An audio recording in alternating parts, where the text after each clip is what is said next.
trabalho de múltiplas forças constantes. Então esse é um exemplo onde algumas forças são aplicadas sobre um trenó e vamos calcular qual o trabalho realizado por cada uma delas e o trabalho total realizado por essas forças. Uma pessoa arrasta um trenó de massa m igual a 50 kg em linha reta sobre uma superfície plana. A intensidade da força exercida pela corda sobre o trenó é 120 newtons e o ângulo formado entre a corda e a horizontal é 30 graus.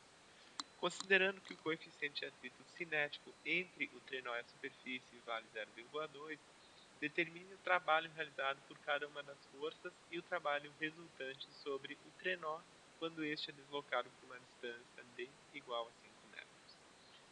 Então temos atuantes sobre o trenó a força F, esta força faz um ângulo θ com a horizontal.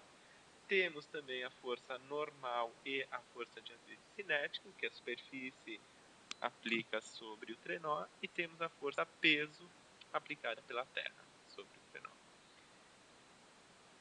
Este trenó é deslocado por uma distância de 5 metros, então se a gente pegar um ponto no trenó, da origem até o ponto final, do início até o final, traçamos um vetor, esse vetor é o vetor deslocamento, e a partir destes vetores força e do vetor deslocamento vamos calcular qual é o trabalho realizado.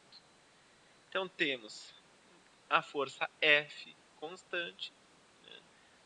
Vetor deslocamento, o trabalho pode ser escrito para uma força constante como sendo o produto escalar entre a força e o deslocamento. Esse produto escalar pode ser reescrito como sendo a projeção da força F na direção do deslocamento, F cosseno θ. E este produto, valor da força 120 newtons, deslocamento 5 metros, vezes o cosseno de 30 graus, nos dá o trabalho da força F. Esse trabalho vale 520 Joule. Lembrando que Newton vezes metro equivale a Joule. Também podemos calcular qual é o trabalho da força de atrito. Nesse caso, atrito cinético a movimento, portanto, atrito cinético. Vejamos que, neste caso, a força de atrito cinética aponta na direção oposta ao deslocamento.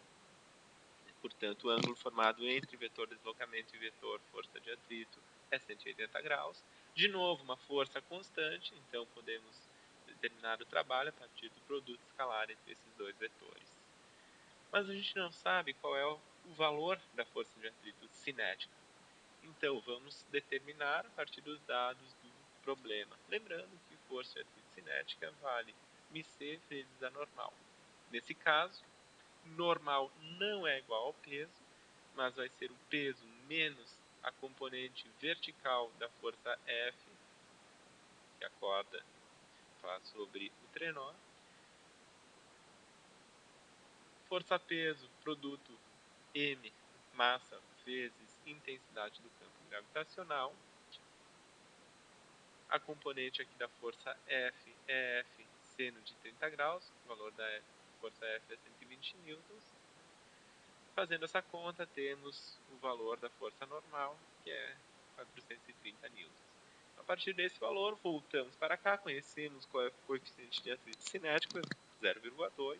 Substituindo os valores, temos a força de atrito cinético, que vale 86 newtons. Então, nesse caso, voltamos para a equação primeira aqui. O trabalho da força de atrito cinético é o valor da força de atrito, agora a gente conhece. Deslocamento também a gente conhece. Cosseno do ângulo formado entre esses dois vetores, cosseno de 180 graus. Então temos os valores, 86 newtons, 5 metros, cosseno de 180 é menos 1, trabalho, um valor negativo, e equivale a 430 joules. Próxima força que a gente vai determinar vai ser a força normal, trabalho da força normal. Agora vamos determinar qual é o trabalho da força normal. Novamente uma força constante, produto escalar, força normal vezes deslocamento, produto escalar, força normal pelo deslocamento.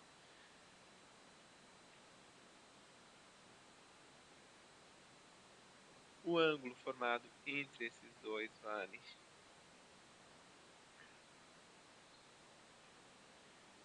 determinando o trabalho da força normal. Então, força normal também é constante, vale utilizar essa expressão. O ângulo formado entre os dois vetores é 90 graus. E, substituindo os valores, já sabemos o valor da força normal, 430 newtons. Sabemos o valor do deslocamento. E o cosseno de 90 graus é zero. Ou seja, força normal para este deslocamento, ela não realiza trabalho, o trabalho é nulo. Não seria necessário conhecermos o valor desta força normal. Qualquer que fosse, estaríamos com um trabalho igual a zero. Bom, por último, trabalho da força peso. De novo, vetor deslocamento. De novo, produto escalar entre vetor força-peso e vetor deslocamento. Agora o ângulo formado medido aqui no sentido anti-horário 270 graus. Poderíamos medir no sentido horário 90 graus. O valor independe, a função cosseno é uma função par, portanto, tanto faz qual é o ângulo. Trabalho da força-peso, vetor escalar. Olha só como é que estou bem, né? Determinando o trabalho dessa força, então, de novo, utilizamos a expressão do produto escalar entre os dois vetores. Vetor força-peso é uma constante. Substituindo os valores, temos para a força-peso o produto entre a massa e a intensidade do campo gravitacional. Cosseno do ângulo formado entre eles, ângulo 270 graus. Substituindo os valores, de novo temos um trabalho nulo, também trabalho para que a força-peso realiza sobre este trenó. Finalmente, trabalho resultante. Então, o trabalho resultante vai ser a soma do trabalho realizado por cada uma das forças. Trabalho da força F, 520 joules. Trabalho da força normal, 0, trabalho nulo. Da força de atrito cinética, trabalho negativo, menos 430 joules. E trabalho da força peso, também nulo. Temos, finalmente, trabalho resultante igual a 90 joules. Pelo teorema trabalho e energia cinética, também seria possível determinar qual é a velocidade final do trenó, mas esse não é o objetivo do problema.